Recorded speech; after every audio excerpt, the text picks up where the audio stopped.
so much of learning is just how to draw is just through emulation. It's always great to intellectually understand what you're doing and why you're doing it, but a lot of it is just feeling and intuition.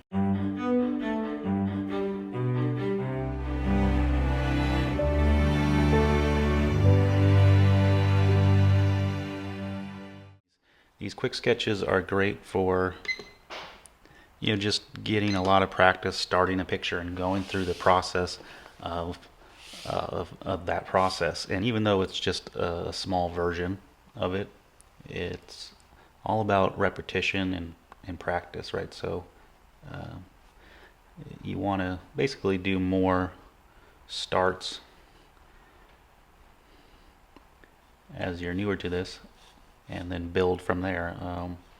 You want most of your practice probably being how to start an image versus finishing an image, because a good start will lead to a good finish.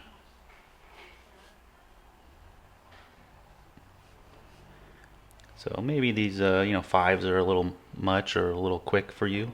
So you could do tens, you could do 20s, whatever is comfortable for you at the pace that you feel that you can work and be accurate.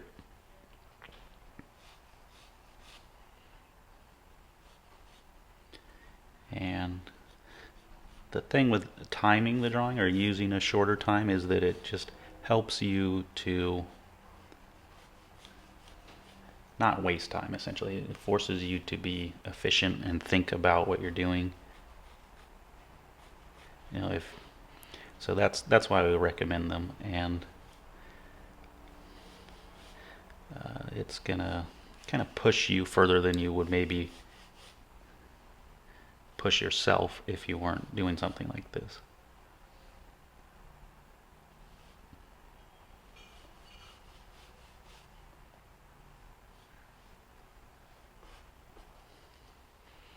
So there's probably fine for the gesture. So then I'm just gonna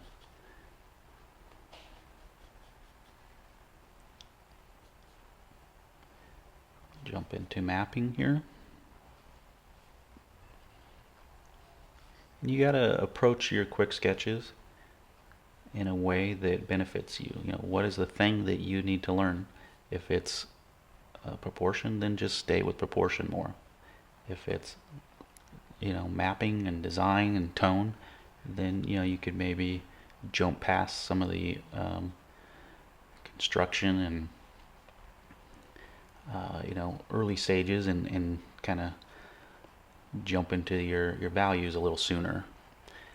There's a lot of different ways you can use Quicksketch to improve and practice what you're trying to learn. So maybe even just composition. I might do one of those today for you, where I just focus more on the composition. And that can be a great way to even start or practice or figure out what you're going to do for your longer drawing.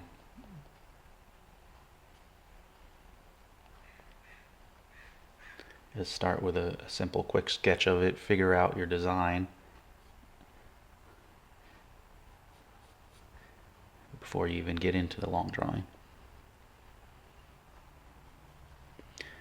Another great practice, if you guys run out of reference, is drawing from other artists. So I think all the instructors have an Instagram page, and you can go to the Watts Instagram page and find examples of that and links to the individual instructors' pages, and you can find tons of images to study from and learn from. And obviously millions of other artists out there. Um,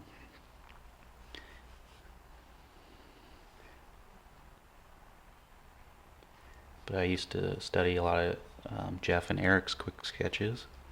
It helps with just learning how to design, learning what kind of makes a good shape, good mark making, all those kind of things you can learn from practicing from someone else. And you can also use it as your warm up.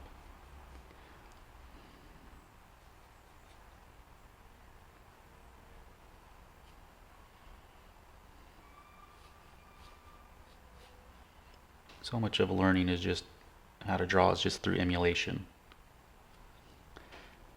It's always great to intellectually understand what you're doing and why you're doing it, but a lot of it is just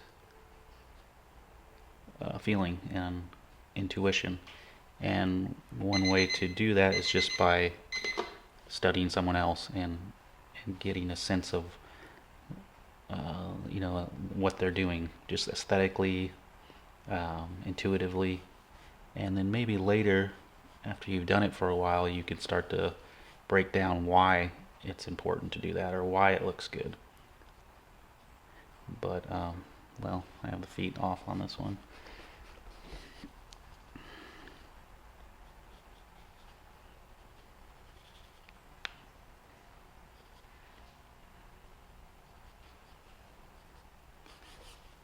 All right, let's go into the next one.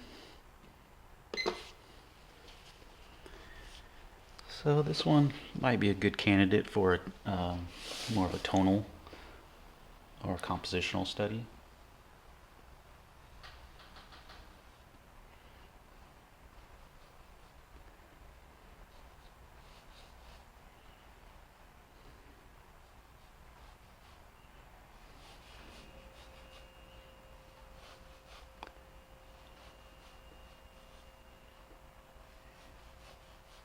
So, 5 minutes is, of course, not a lot of time.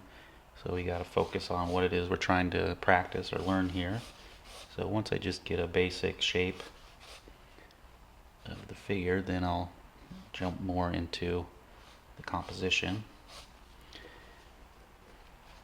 So again, we want to probably start with our two-value drawing. Where are our lights? Where are our darks? What is that graphic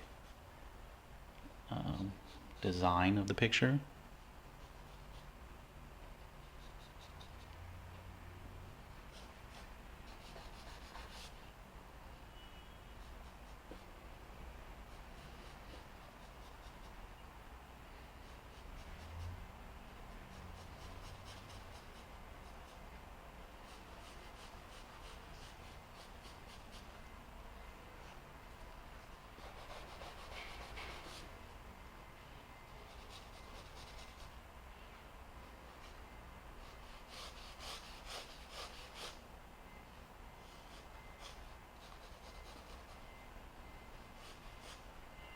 So for now, I'm just kind of referencing the photo. This isn't a bad photo as far as composition and the lighting, so I can use a lot of what's going on here.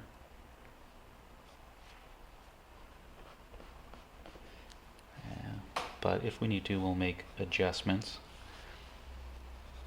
So we got, a figure standing.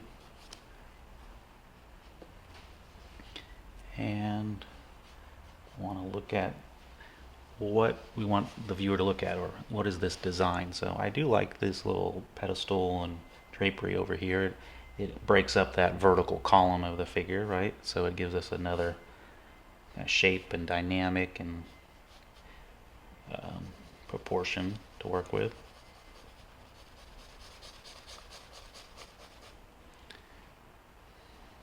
So we could do something like that. And then there is, some more of that coming down.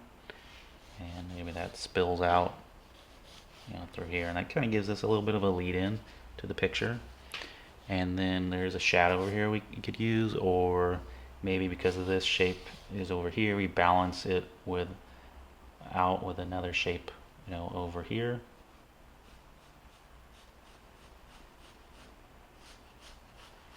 Ideally, we want something that's probably not the exact same size and proportion, right? So we kind of go small and big. But that's the idea, is something like that. So let's put a little framing around this. Let's say, I guess something like that.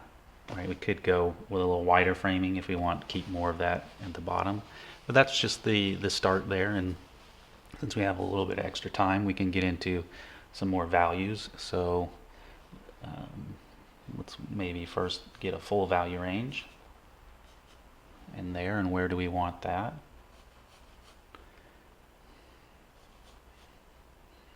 So probably keeping it more in the figure, right? That makes sense to draw your eye to the figure. So I'm going to put little accents here and there where I want the viewer to look.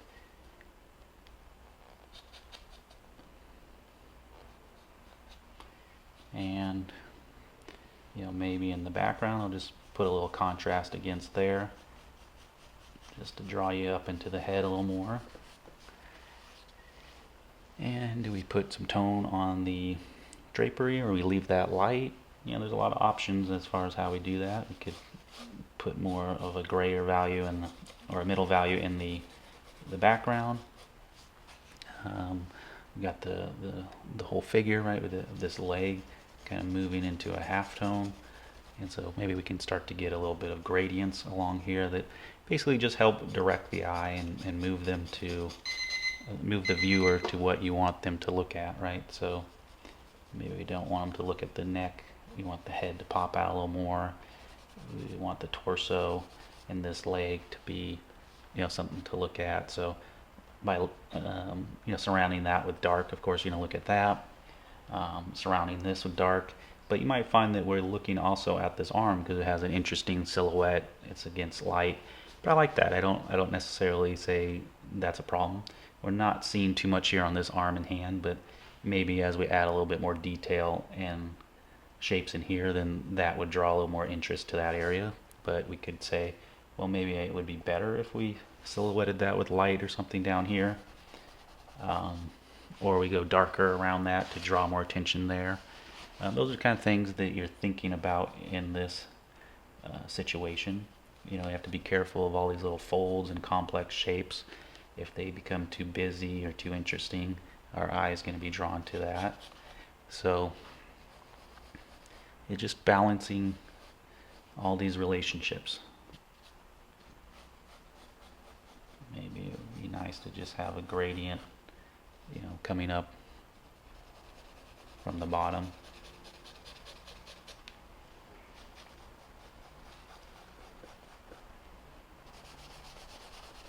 You just try out ideas, right? And ultimately you can do this a lot smaller too, so you can do it a little faster.